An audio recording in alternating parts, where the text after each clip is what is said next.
Viale dei Pini a San Leone, una delle strade più trafficate soprattutto nel periodo estivo, da qualche mese non è più accessibile ai mezzi a due ruote. Un atto dovuto a garantire la sicurezza, spiega il comandante della Polizia Municipale Cosimo Antonica. In sopralluogo stamani con il sindaco di Agrigento Lillo Firetto e l'assessore al ramo Franco Miccichè per trovare una soluzione. Le radici dei tanto belli quanto dannosi pini distruggono l'asfalto, i marciapiedi e i muri di recinzione delle villette che insistono lungo la strada. Il sopralluogo lo avevamo già previsto da tempo e rientra in un ragionamento che si sta affrontando con l'amministrazione per eliminazione a breve termine dei tratti più pericolosi e dissestati, e questo è il primo dovere che incombe sull'ente che è proprietario della strada.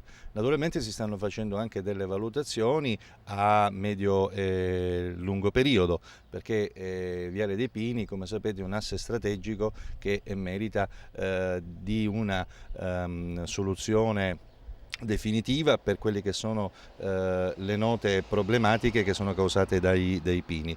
I divieti che sono stati imposti sono soprattutto a tutela dell'utente. Ciò significa che il divieto di percorrenza e di transitabilità ai veicoli a due ruote risponde all'esigenza di garantire i cittadini, gli utenti che attraversano questa strada da concreti pericoli, e sappiamo tutti cosa è successo in altri tratti stradali della città, e questo è un dovere a cui non possiamo sottrarci. Naturalmente è interesse del sindaco, della giunta e dell'amministrazione tutta di trovare una soluzione definitiva e drastica. Naturalmente capite bene che una soluzione drastica rovinerebbe anche l'estate, visto che già siamo proprio in piena stagione calda.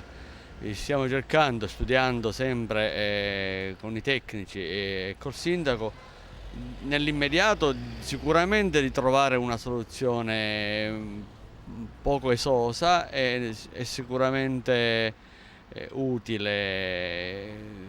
Comunque ripeto, la soluzione drastica verrà a mesi e si risolverà comunque il problema del Viale dei Pini e della sicurezza stradale.